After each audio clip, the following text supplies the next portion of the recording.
lads and gents, I'm Brian here doing another video for you guys, and this time we are taking a look at the Tiny Turbo Changer Transformers Soundwave. Now, I want to make it clear that with Sideswipe, Blackout, Lockdown, and Soundwave, and some other characters, this doesn't mean that this character is going to be featured in Transformers The Last Knight. What they decided to do was make a whole bunch of other characters in the movie lineup to expand this Tiny Turbo lineup, because we've got 2 series of 12 that we know of so far. They could continue off in the future, we don't know, but so far we know that there's going to be at least 2 series of 12 figures, which means that there's going to be a lot. There isn't necessarily enough in Transformers The Last Knight, at least what I can recall, for that lineup.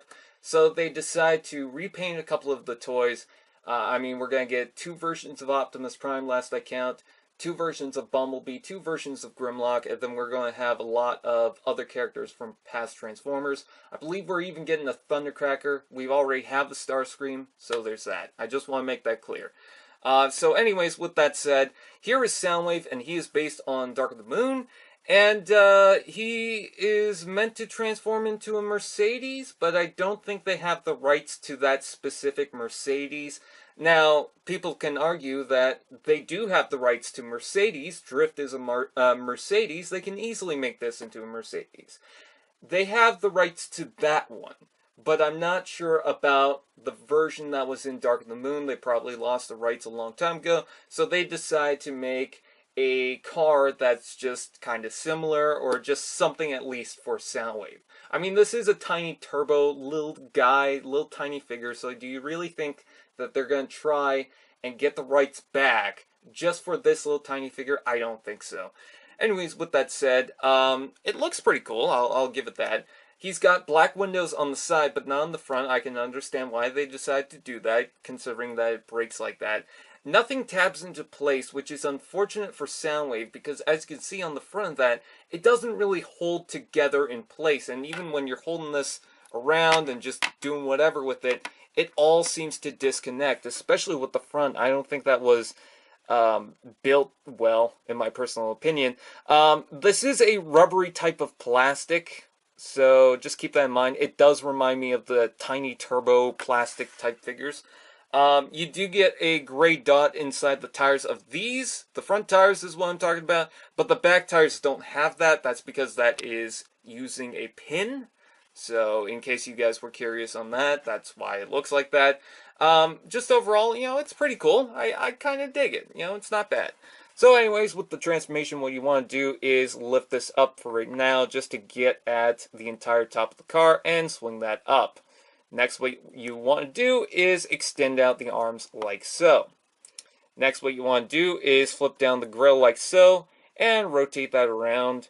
And then with the back piece, you just flip that all the way down. That's just to get out of the way.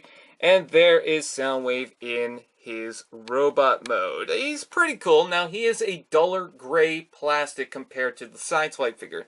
Now, you're probably thinking, oh, that's going to make things easier to find when I'm looking through the blind bags and I see that little clear thing right there. Well, you're probably not going to be able to tell because there's also a clear bit of plastic over that, so it's going to look like it's shiny no matter what. The biggest difference that I found with the Soundwave and the Sideswipe was, of course, the eye colors. That's really what gave it away. And that's what I tried to look for when I was looking for the difference between Sideswipe and Soundwave. So, with that said, I just wanted to mention that. But yeah, you can take a look at this little peephole to find out which figure it is. I have noticed that on some of the bags, this section is glued. So just keep an eye out for that. But anyways, Soundwave is pretty cool. I do like him. He's got a lot of detail. He's even got the little sound speaker things on his arm, which is very nice. Not too big of a fan of the feet. I don't know. I think they're kind of lame, but they're whatever. At least he's sturdy. Arm articulation, at least he has decent arm articulation, but things get in the way. I wish they extend out a little bit further. He does have red for the eyes, which is very nice, and a Decepticon logo on the chest. Lots of nice detail on the chest, too. I will give it that. It looks pretty good. Definitely looks like Soundwave. Just overall, you know, if you like Soundwave so much that you have to get every version of Soundwave, then yeah, go ahead and get it. Um, but if you're really into the Tiny Turbo lineup, the idea of it, then yes, go ahead and get it, because it's pretty cool. I would get some of the other figures first, because I don't like how the alt mode doesn't really stay together, and all that, but I don't think he's bad. So anyways, with that said, I thank you guys for watching. Please like, comment, share, subscribe, and all those fun doodads, and I'll see you guys next time.